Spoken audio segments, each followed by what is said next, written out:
휴리미와 무배기 사태와 더불어서 금과 은, 코스피 그리고 케빈워시 편에서도 다루어드렸지만 현재 스마트머니들이 개인분들에게 물량을 넘기는 세계 설거지 시나리오가 완성되고 있어요. 1월 말에서 2월 5일까지 케빈워시 사태로 지수가 급락할 때 외국인은 이미 매도로 포지션을 전환했죠. 2월 4일, 2월 5일 양일간에는 2월 4일 삼성전자 호재로 스마트머니들이 지수를 신고가로 끌어올린 뒤 2월 5일 단 하루 만에 외국인과 기관이 최대 규모의 물량을 개인분들에게 넘겼습니다. 미끼였던 거죠. 결론적으로 지수는 신고가로 올랐지만 돈의 주인은 바뀌게 된 거예요. 큰 손들은 현금을 챙겨 나갔고 개인분들은 최고가의 물량을 가득 짊어지게 된 거죠. 코스피부터 보자면 주포들의 6.2조 원 탈출인데 2월 5일 하루에만 개인분들은 8.5조로 매수, 외국인과 기관은 각각 마이너스 6.2조, 마이너스 2.6조, 숫자도 서로 짜맞춘 것 같아요. 특히 외국인의 6.2조 원 매도는 정상적인 시장에서는 일어날 수 없는 규모인데 삼성전자의 12% 급등을 미끼로 수년간 매집했던 한국 주식을 최고가에 개인분들에게 대량으로 덤핑한 겁니다. 금융투자 역시도 2.6조 원을 던진 거죠. 여기서 연기금마저 981억 원을 던졌다는 거는 현 시점에서는 당분간 오르기 힘들다는 판단이 큰 손들 사이에서 암묵적으로 용인됐다는 거죠. 그리고 거래소가 오르니까 코스닥도 갈 것이라는 믿음이 개인분들로 하여금 1.1조 원을 순매수하게 했지만 스마트머니들은 지속적인 순매도 기조를 유지하고 있습니다. 낙수 효과라는 환상이 있었는데 아쉽게도 현 시점에서는 코스닥의 주인 없는 빈집이 되었고 개인분들이 지탱하고 있는 불안한 모습이에요.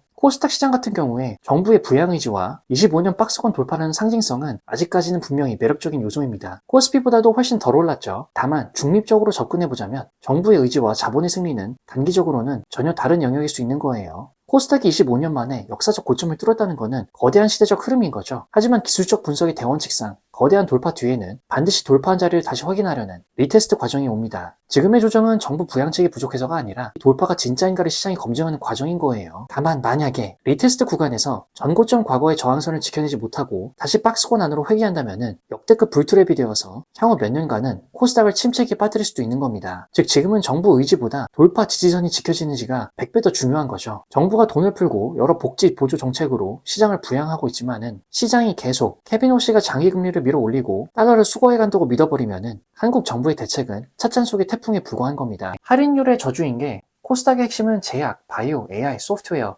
로봇, 이 산업들은 모두 미래의 가치를 당겨 쓰는 성장주죠. 단기적으로 케빈워시 체제에서 장기금리가 상승하면 이들의 기업 가치는 수학적으로 하락할 수밖에 없는 겁니다. 즉 정부가 여러 혜택을 준다 하더라도 글로벌 유동성이 안전하고 이자 많이 주는 국채로 빠져나간다면 단기적으로는 코스닥도 하락 압력을 이길 수 없는 거죠. 즉 스마트머니들은 정부의 코스닥 부양책을 빌미로 오히려 개인분들이 이 기대감이 들어왔을 때 물량을 넘기고 나가는 기회로 활용한 겁니다. 그렇기 때문에 코스닥은 첫 조정이다 보니까 이 조정의 끝을 잘 지켜봐야 되는 거죠. 조정 이후에 역대급 매수 타점이 될 수도 있는 거고 다시 박스권 안으로 들어가는 역대급 불트랩이 될 수도 있는 거예요. 그리고 선물 쪽을 보면은 하락을 향한 쐐기 받기가 진행 중인데 2월 5일의 핵심은 외국인이 약 2만 계약 매도, 금융투자가 약 4만 5천 계약 매수, 현물에서도 6조 원을 판 외국인이 선물에서도 약 2만 계약을 던졌죠. 외국인의 선물 매도는 2월 6일 금요일 이후에 하락을 베팅하는 하방 트리거예요. 금융투자가 선물을 3.4만 계약 샀는데 이거는 현물을 팔기 위해 선물을 사는 차익 거래의 성격이 강해서 시장을 지탱하는 힘은 아닙니다. 즉 2차 워시 쇼크가 지금 예견되고 있는 가운데 큰 손들은 이미 탈출을 한 거죠. 이제 남은 거는 개인분들의 손절입니다. 개인분들이 짊어진 8.5조 원의 물량이 지수가 1%만 빠져도 신용 반대 매매랑 공포의 투매로 돌변하는 거죠. 외국인이 2월 5일 구축한 선물 하방 포지션이 약 2만 계약, 금요일부터 본격적으로 시장을 누를 거고 2월 중순 또는 3월 초까지의 진통일 수 있는 건데 이게 실물 경제 동행지수가 이미 꺾인 상태에서 2월 중순 발표될 수출 데이터에서 반도체 정점 신호가 나오면은 개인분들은 당분간 마음이 계속 불편해질 수밖에 없는 겁니다. 즉 앞으로는 지수와 상관없이 살아남을 전력 부족 관련 테마나 실적으로 증명을 하고 있는 종목만 소액으로 째려보되 큰 비중의 베팅은 삼가는 게 정신건강에 도움이 될 수 있는 거죠. 오히려 주식에서의 비중을 현재는 미국 장기채나 한국 30년 국고채로 조금씩이나마 비중으로 옮겨가는 게 지수가 급락할 때 유일하게 웃을 수 있는 자산인 거예요. 그리고 향후 기술적 반등의 예상 지점을 본다면은 코스피의 경우 유력한 반등 타점이 5050에서 5150포인트 구간이죠. 현재 일봉상 21이동 평균선이 올라오고 있는데 강력한 추세장에서는 21선이 첫 번째 심장 박동 지점이 됩니다. 그리고 여기는 1월 말 미니 박스권을 돌파했던 상단 가격대죠. 저항이 지지로 바뀌는 플립 구간, 그리고 2월 5일 5300선에서 풀로 매수하신 개미분들의 신용 물량이 반대 매매의 위협을 느끼는 지점이 약 마이너스 5에서 7% 하락 구간입니다. 그 욕설이 터져 나올 때 큰 손들이 단기적으로 입을 벌리고 물량을 받아먹을 거예요. 빠르면 시기는 2월 11일 또는 2월 13일 사이, 2월 5일 대량 매수한 물량의 결제가 완료되고 미증시 옵션 만기일 등 대외 변동성이 겹치면서 단기 바닥을 형성할 가능성이 높습니다. 즉 5,100선 정도까지 급락한 후에 다시 5,300선까지 강하게 튀어오를 수 있는 거죠. 다만 이 반등은 추세 우상향이 아니라 외국인이 남은 물량을 마저 털어내기 위한 데드캣 바운스예요. 반등 시 거래량이 전고점보다 현재 적을 거고 이때를 찐 반등으로 착각하고 또 물타기를 하면 3월 선행지수 하락과 함께 거대한 하락 파동에 갇히게 됩니다. 만약에 5,100선 지지 이후에 바로 오르지 않고 다시 한번 저점을 테스트하면서 지루하게 횡보를 할 수도 있는 거죠. 이때는 개인분들의 물량을 완전히 시간으로 녹여버리는 과정이에요. 외국인이 현물 매도로 대응하지 않고 선물을 대량으로 다시 사들이기 시작할 때 숏 커버링이 나타나죠. 즉 현재는 칼날이 떨어지고 있는 국면이기 때문에 8.5조 원의 개인 물량분들이 시장을 짓누르고 있죠. 5,100선 근처까지 내려오기 전에는 비중을 크게 태우면서 신규 매수하는 건 아닙니다. 그리고 만약 5,100선에서 반등이 나와 5,280선 위로 올라간다면은 당분간은 숨쉬게 해주셔서 감사합니다 하고 물량을 줄여야 하는 단기적인 탈출구인 거죠. 그리고 지수가 반등할 때 새로운 인연을 찾아야 되는, 즉 종목 선별을 잘해야 되는 재혼의 기회가 오는 겁니다. 기존의 삼성전자, 하이닉스보다 전력 부족 테마, 원전이나 에너지 또는 저평가된 실적 위주의 기업들이 있겠죠. 이런 분들이 더 강하게 튀어오른다면 새로운 인연이 왔음을 인정하고 이제는 내 포트폴리오를 살짝 다듬어주는 게 내 마음이 편할 수 있는 겁니다.